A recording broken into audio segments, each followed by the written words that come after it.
is a quiet discipline every human being should carry inside their chest at all times. Gratitude. Gratitude for what? Gratitude for the parents who gave us life and raised us through hardship. Gratitude for the teachers who shaped our minds. Gratitude for the friends who stood beside us. And yes, even gratitude for the people who made our lives difficult, because it was precisely those people who forced us to grow, who showed us our own blind spots. When gratitude becomes a habit, something softens inside you. The resentment, the bitterness, the quiet grievances you carry, they begin to dissolve. And here is the strange law underneath all of it. When you are grateful toward others, others become willing to keep helping you. Good relationships deepen. This positive cycle of energy is in itself the slow accumulation of grace. A person without gratitude, even if fortune finds them, will struggle to hold on to it. Now look at the world we actually live in. What do we hear constantly? Complaint. Turn on the news, open your phone, sit down with the people around you, and everywhere the same sound. Complaints about the weather, complaints about traffic, complaints about exhausting work, demanding bosses, uncooperative co-workers, rising prices, housing that costs too much. It seems nothing in this world satisfies anyone anymore. This state of mind is dangerous. Think about it honestly. If a person spends their entire day marinating in grievance, can their mood possibly be good?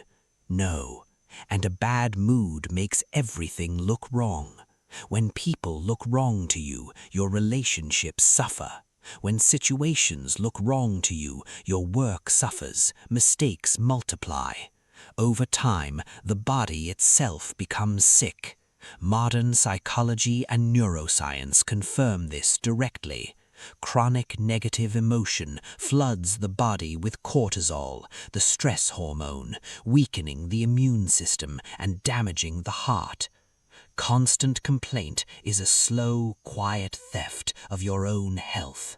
Tell me, where is fortune supposed to come from for a person living like that? Complaint, at its core, is the habit of always searching outward for the cause, always assuming the other person is wrong, the circumstances are unfair, the universe itself is unjust, while never once asking, is something wrong with my own attitude? Is my own ability lacking? Have I truly given my full effort? A person who only searches outward will never find the root of the problem and will never truly solve it.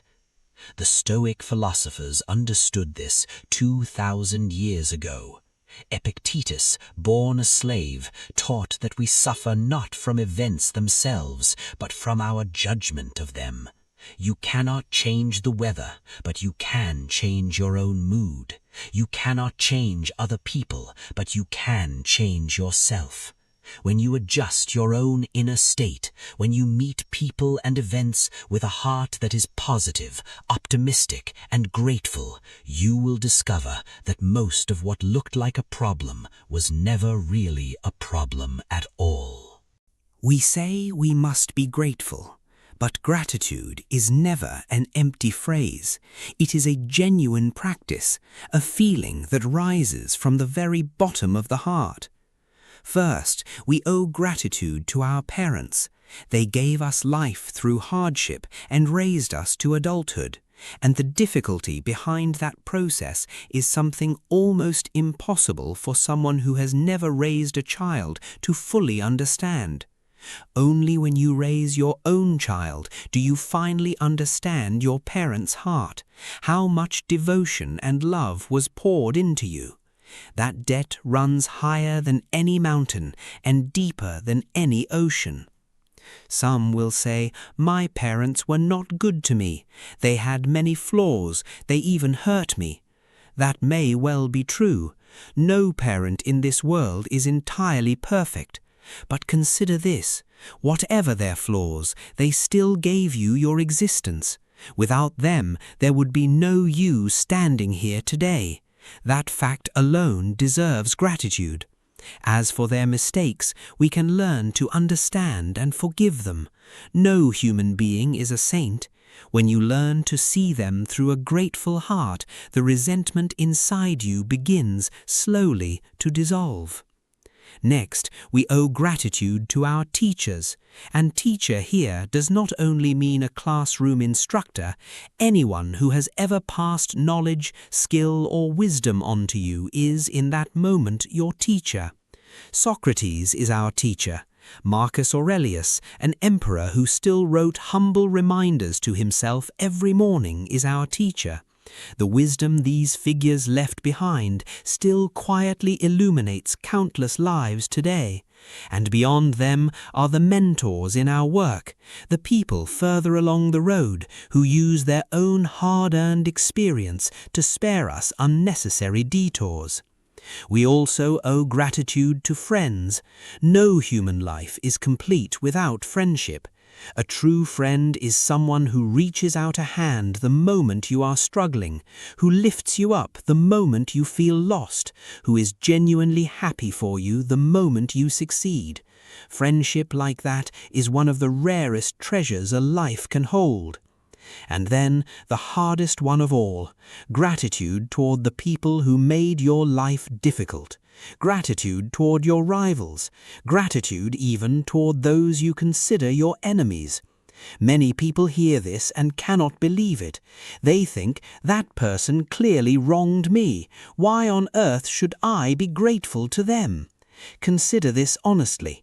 If your life had sailed smoothly forever, with no obstacle, no challenge of any kind, would you have grown at all?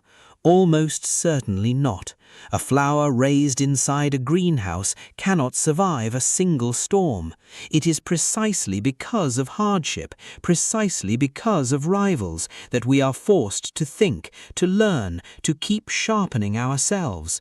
They function like a whetstone, and against that stone our own blade grows sharper.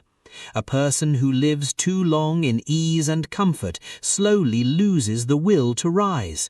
It is worry, challenge, and failure that awaken the potential lying dormant inside us. Seen from this angle, the people who caused you difficulty were in fact helping you grow. They showed you your own shortcomings, and in doing so, gave you the chance to correct and refine yourself. Of course, this does not mean you have to like them. What matters is learning something from the experience they gave you, so that you yourself become better. That is a higher layer of what gratitude actually means. When you learn true gratitude, your heart becomes softer, more open. You stop counting every small grievance. Your inner world fills with light and positive energy, and that energy naturally draws more good things toward you. Whatever kind of person you are, that is the kind of people you will attract. When you treat others with gratitude, others respond to you with gratitude, and so the circle deepens.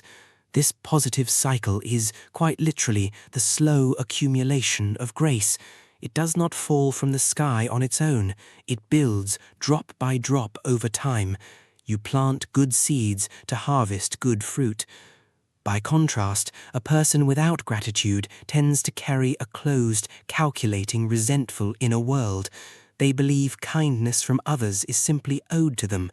Even if such a person briefly holds some fortune, it rarely lasts because their own behavior is constantly draining it away. It is like a bucket with a hole in the bottom. However much water you pour in, eventually all of it leaks out. Modern life moves fast, and competition weighs heavily on everyone. Many people feel anxious, lost, without direction. In moments like these, gratitude is exactly the kind of inner strength that can hold us steady. You might say, my life right now is hard, work is not going well, so what exactly is there to be grateful for? That thinking treats gratitude as a transaction, as if it only applies once you have received some benefit. That is a mistaken idea. Gratitude is a way of living, a way of seeing. Even in the hardest moments, there is always something worth appreciating.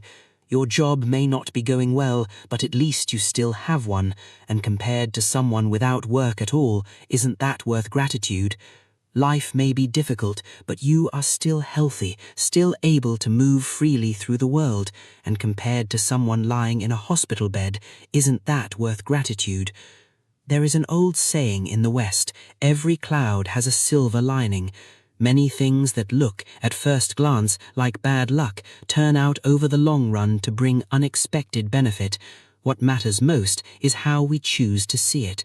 Seen through a lens of resentment, it becomes a stone blocking your path.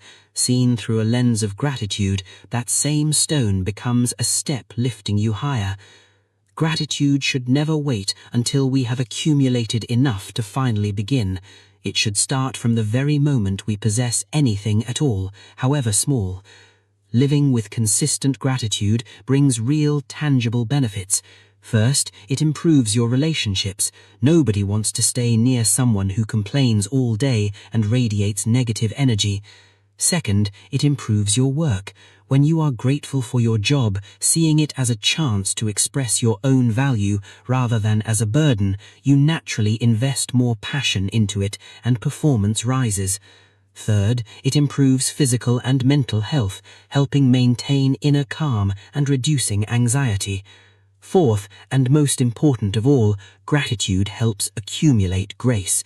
Grace is not something you can beg for, it is something you cultivate, and what you cultivate is the mind itself. So, how exactly do you nurture a grateful heart?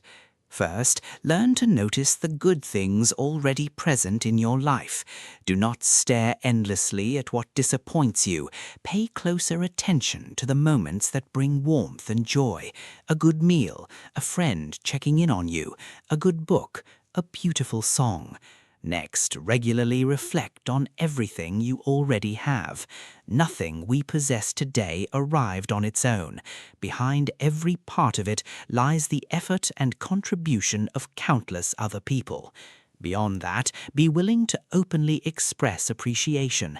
Never treat someone else's kindness as something owed to you. A sincere thank you, or even a small gesture, can carry your gratitude across and bring warmth to someone else's day. At the same time, learn to place yourself in another person's position.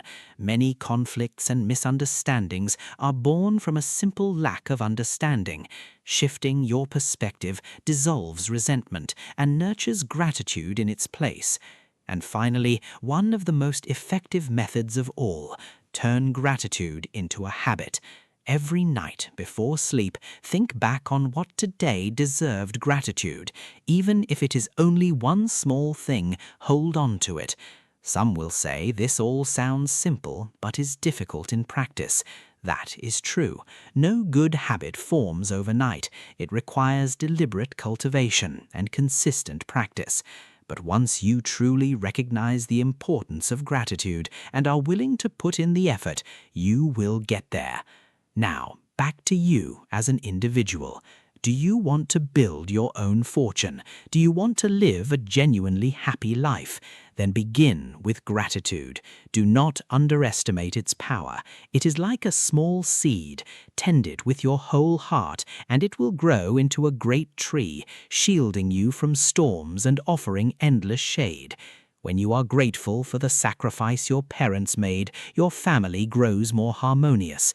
When you are grateful for what your teachers taught you, your own wisdom keeps expanding. When you are grateful for the friends who helped you, the road ahead widens. And even when you are grateful to the people who once hurt you, you will realize your own field of vision has widened. You will no longer be trapped by old grievances. Instead, you will see every one of those experiences as a treasure of your life. That is the moment you truly become strong. Fortune accumulates one small piece at a time through every word, every action, every thought. Add one part gratitude and you add one part fortune. So stop wasting your time on complaint. Starting right now, turn a resentful heart into a grateful one, and you will find your world beginning to shift. When difficulty arrives, you will be grateful for the growth it brings.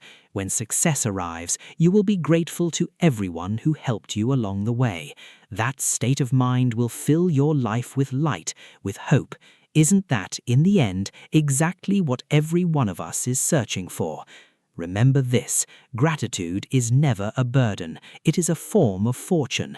It asks nothing of you materially, only that you adjust your own state of mind. And yet what it returns to you is priceless. Meet every morning, every person, every moment with a grateful heart, and you will find that fortune arrives on its own when you least expect it. This world, in the end, is fair. Whatever you plant, you will harvest.